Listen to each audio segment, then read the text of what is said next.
Hi guys, it's Samantha. Welcome back to my channel. Today we are going to be doing another installment of Oldie But Goodie. This is a book vlog series that I thought of where I read old hyped books and I tell you whether or not they are still good.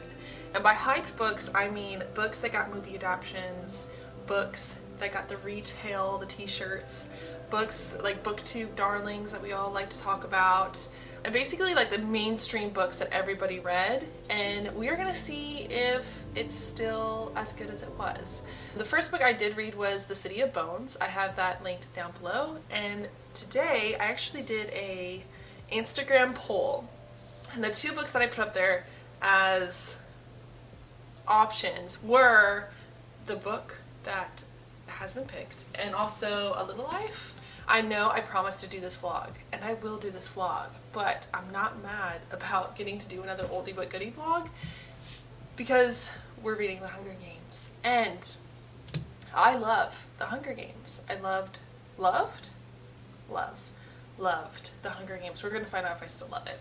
Let me tell you a little about this book. So this was published in 2008. It was a hyped book for sure. Movie adaptations, merch, there were book release events, there were movie release events. It was everywhere. This is a mainstream book. All of my friends read it. It was a mainstream book. Like The City of Bones definitely wasn't a mainstream book. This, however, was. Literally required reading when I was in high school. So, yes, this is a hyped book. Personally, I read this when I was a sophomore in high school, when I looked like this. I hope I can find a photo or else that's going to be really weird. And I was all about it. So this book, people would make the argument started the dystopian YA trend. And I feel like that's fair. I grew up with the dystopian YA trend, so it all started with The Giver for me. I don't know about other people, but I know that this really was the catalyst for a lot of the new age YA dystopian novels. If you don't know, this book is about a United States in general, like our continent. The continent of the United States of America experienced a nuclear war, I want to say, close to, and they had separated out into different districts. And they had a civil war, and then after the civil war, the winners of the war decided to host an event every year in which a person from each district would be sent to a place where they would fight to the death for honor and prestige and money for their district. And each district does have like their own characteristics, which is really interesting, but that's where we start. And the main character is from that district.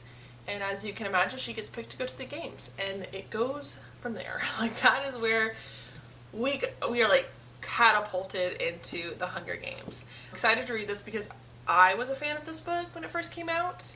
I still am a fan of this book, I'm gonna say. Like I said, we're gonna figure out if I still love this book as much. But yeah, this is what we're gonna be reading for like the next couple of days. I don't think it'll take me too long. It's about 370 pages. Also, I noticed that rereads just go by faster, if you know what I mean. So yeah, let's get started. If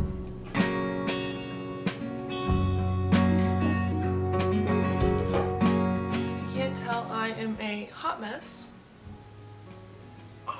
We had a really, so there's a reason why I don't film in the mornings, like when I do vlogs, and that is because it's so crazy hectic in my household in the mornings. My husband leaves for work and I always do like all like the household chores, and normally that means the children are locked in the house with me as I'm trying to do household chores, and it never ends up very well. This morning I like deep cleaned the entire kitchen, which is like a task in itself. If you haven't watched any of my other vlogs, like I bake and cook a lot. So my kitchen has to be like deep cleaned once in a while, and I did that this morning, and my older son today just has decided that he was going to test every limit. He was going to test every limit, and he was going to be aggressive about it too. So that's what I've been dealing with all morning, so if you can't tell, that's what that is. So actually, as odd as it is, I'm going to go take a bath in the afternoon. I'm going to go take a bath in the afternoon. I'm going to go soak, which by the way, if you're a stay-at-home mom, or like you're at home during the day and you've never indulged in an afternoon bath, you need to try it. You need to try it. My kids are now at the age where like they'll both sleep for like at least an hour and a half tops. So I know that's about as much time as I have, and I'll just go and soak for like 20 minutes, and it's blissful. And I highly recommend. I started doing it when I was pregnant with my second kid, because then like I was pregnant and I had a lot of pain, and that was amazing. I actually took baths in the morning, which if you don't do that either, like try that out. But yeah, no, highly recommend if you're at home in the afternoon and you're having a really bad day. So I'm going to do a little bit of self-care. I'm going to go soak in the tub, and I am going to grab my Kindle. I'm not going to read on my phone because my battery's almost dead. Because I left it uncharged last night. Like I said, it's been a morning. So I'm going to read it on my Kindle, and I will probably give you an update when I'm done. And we're just going to fix... I'm like looking at myself in the camera, and I'm like, we're going to fix the hair, and we're going to fix the face. And when you see me again, hopefully I will be a lot more cheery. But, alright, I will see you guys in a little while. That's not too bad. You can do something with that. I will see you guys in a little while. Alright.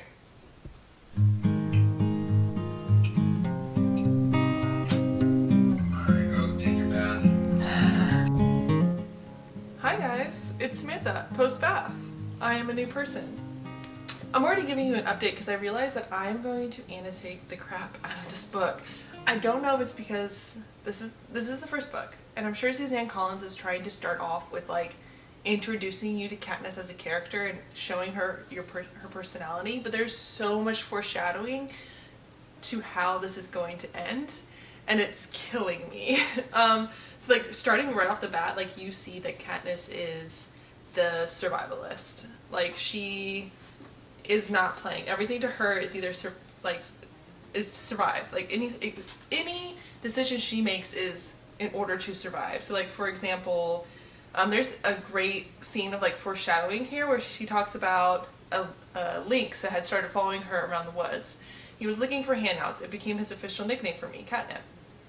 Right? I finally had to kill the lynx because he scared off game. I almost regretted it because he wasn't bad company, but I got a decent price for his pelt. So like this is an example of Katniss always putting survival first. So like she has this cute little lynx that's following her around. Gale gives her a nickname because of it. And she's like, he wasn't bad company, but I had to kill him.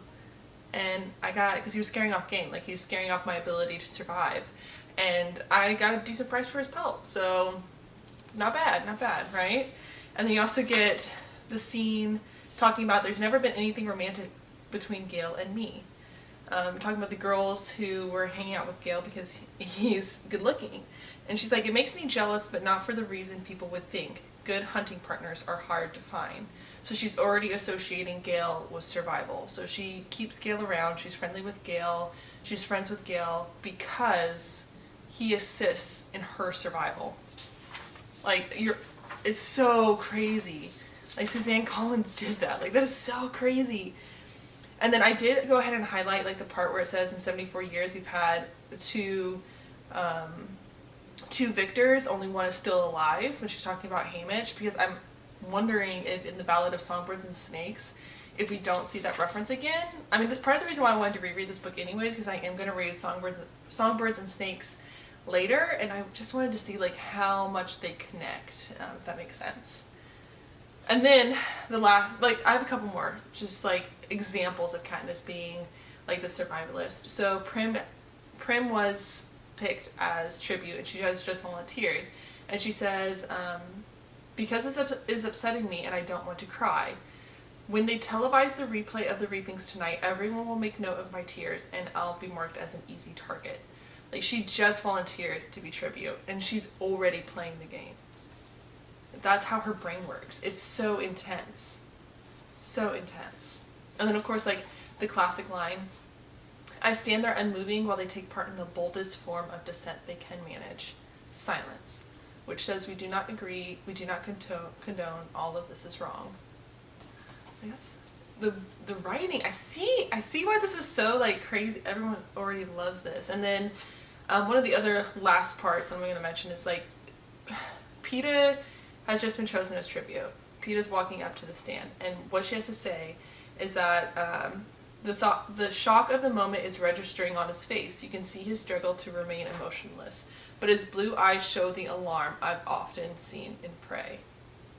So she's already associating Peeta with weakness.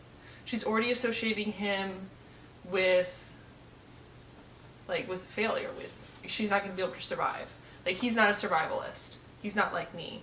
I'm a survivalist. He is weak. He looks like prey. I look like a predator. Like, that kind of, like, mentality that's so ingrained in her personality. It's so intense. And then I also want to make one more note of, like, she's discussing her mother. And if you haven't read the whole series, basically you get to, like, The Mockingjay is the third book, and it's very interestingly written because Katniss has gone through some shit at that point. Oh, I have a hair on me. She has gone through, like, the ringer at that point, and so she's suffering from some PTSD, she's suffering from, like, stress syndromes, she's suffering from depression, anxiety, all these things, and I didn't realize it, but at the very beginning, she does describe her mother going through the same things, and I don't know if that's, like, I don't think it's foreshadowing, but I think it's showing her relation with her mother, because by the end of the series, you see that she's become softer towards her mother. And I think that's part of the reason why. Like, she understands her mother went through something traumatic, and that's just how she dealt. And Katniss is going to end up dealing in the same way as her mother did. So, yeah. What? And that's literally only 25 pages in. That's 25 pages in, and I've already annotated that much. It's just, and I think it's just because, like, this is, like, the introduction of the book. Like, you're getting to know Katniss, and, like, Suzanne Collins is coming off strong with the Katniss is a survivalist. Period. Like, don't get in her way. She only cares about surviving, and she only cares about protecting her family. It's pretty intense. But anyways, I'm going to go back to reading, because I probably still have about 30 minutes before my boys wake up. And like I said, I'm only 25 pages in. The bath was nice. It was too nice. I'm tired now, but no, that was a good call. It's like a good reset, especially when me and my child have been going at it back and forth all day so far. But alright, I'm gonna go. I'll see you guys in the next clip with another update. Hopefully as informing as this one is. I was like, I've got some actual thoughts about this book. Okay, anyways.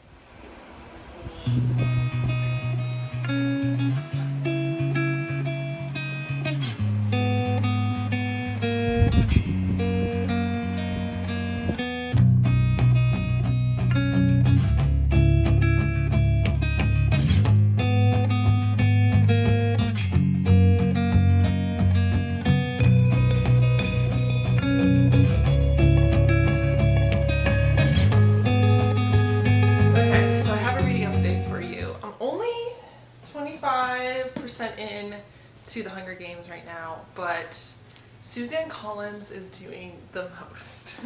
And, like, I know this video was supposed to be like an oldie but goodie sort of video, but this might turn out to be like a full-on Hunger Games conspiracy theory video, because I'm reading it and, like, so the first part, like, Suzanne Collins definitely gives you Katniss, like, she establishes that Katniss is out for survival. Like, that's all she cares about, her family and surviving.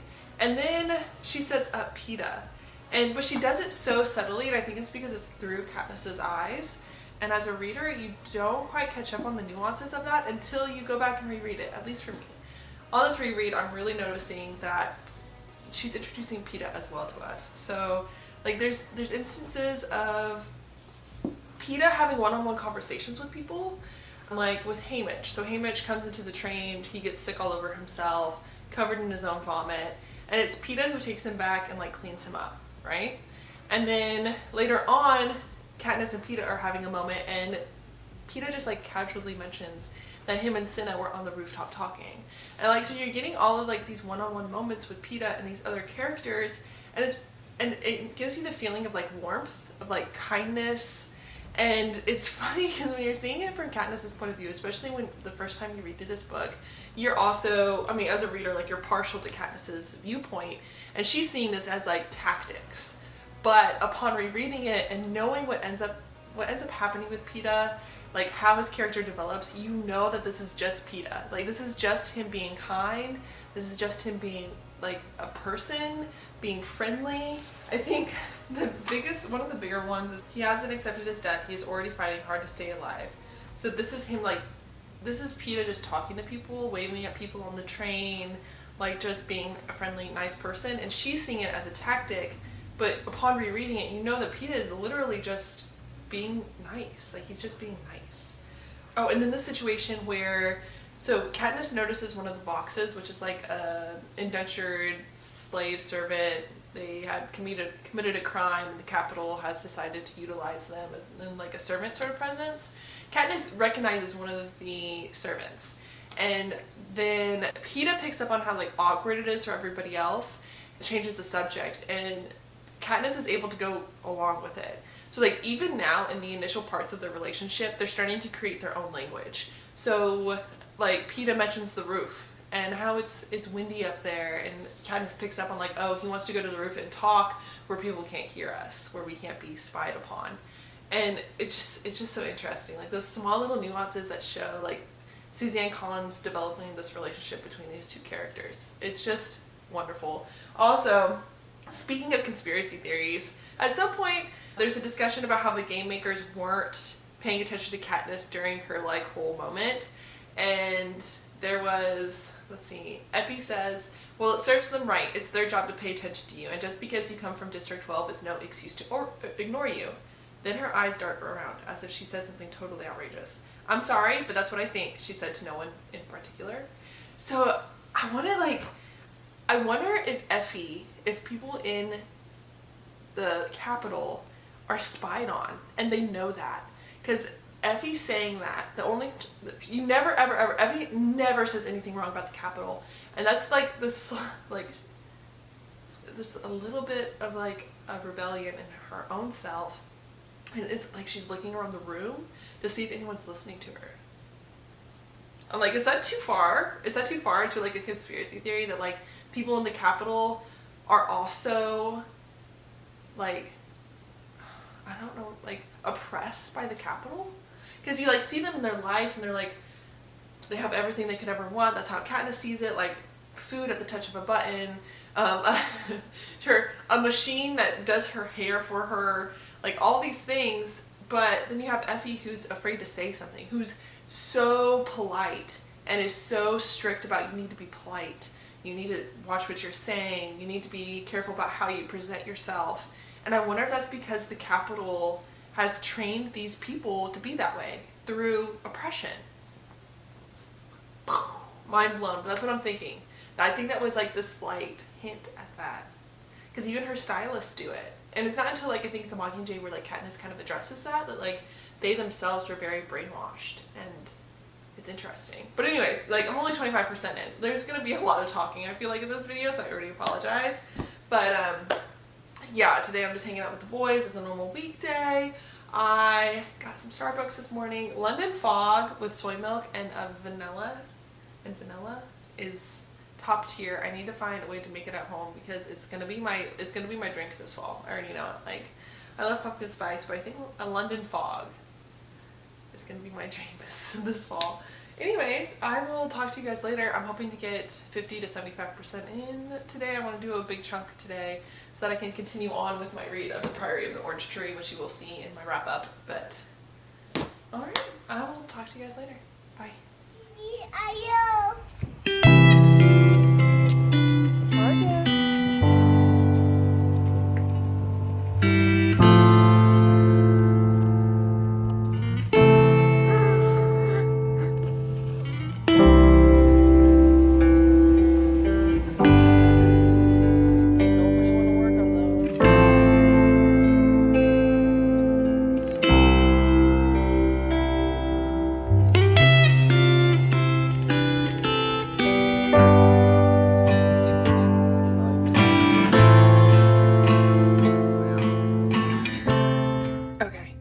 I'm back and I have an update. I finished the book.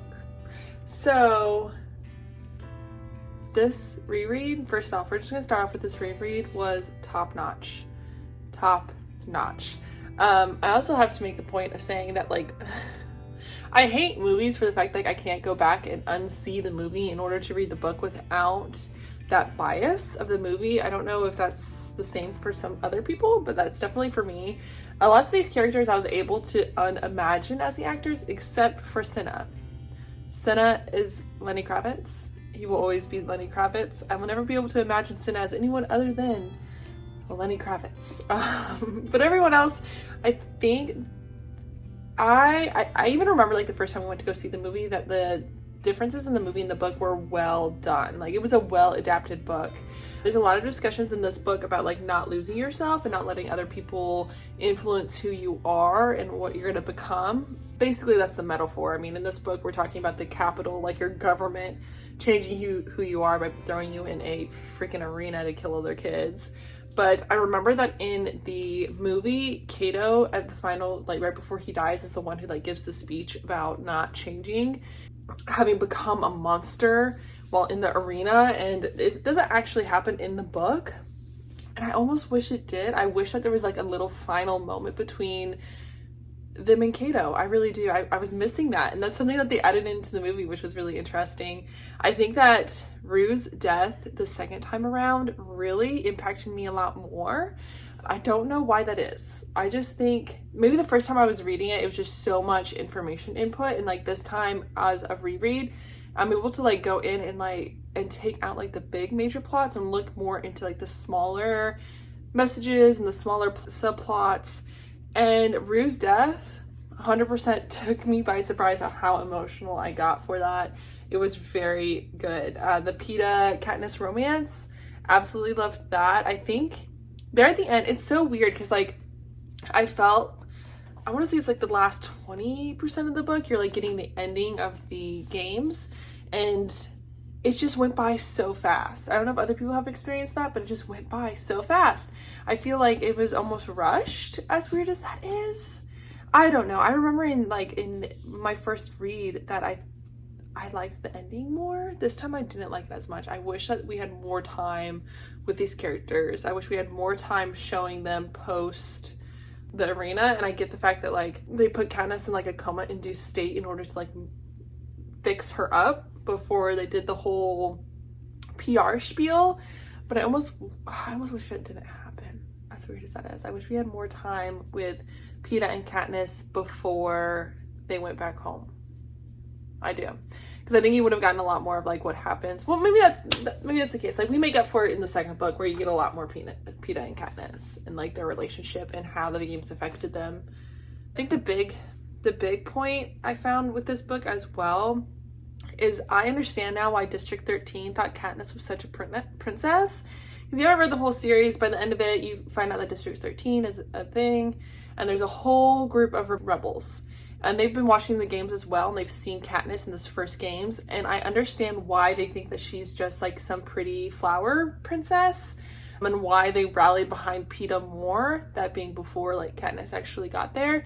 And it's because of like these interviews that they're doing at the very end of this book. Like they are dressing up Katniss in like yellow dresses, white dresses, pink shoes, sandals. She's giggly, she's like hiding in Peeta's shoulder, she's smiling and just being really cutesy. And like granted, that's the whole ploy that Haymitch gave her for surviving what the Capitol is ending up doing. But I understand now, upon rereading, I understand now how District 13 got the impression that Katniss wasn't the one that they wanted. They wanted Peeta, because Peeta is definitely showing himself to be more of like the cocky, confident rebel leader, and Katniss just really isn't, even though it's like Katniss who's actually pulling, like not even pulling the strings.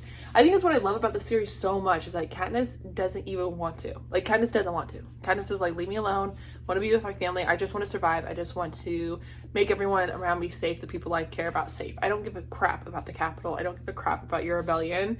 And I kind of like that. It's a good twist. I'm afraid that if I continue to talk, this is just going to turn into a Hunger Games conspiracy theory.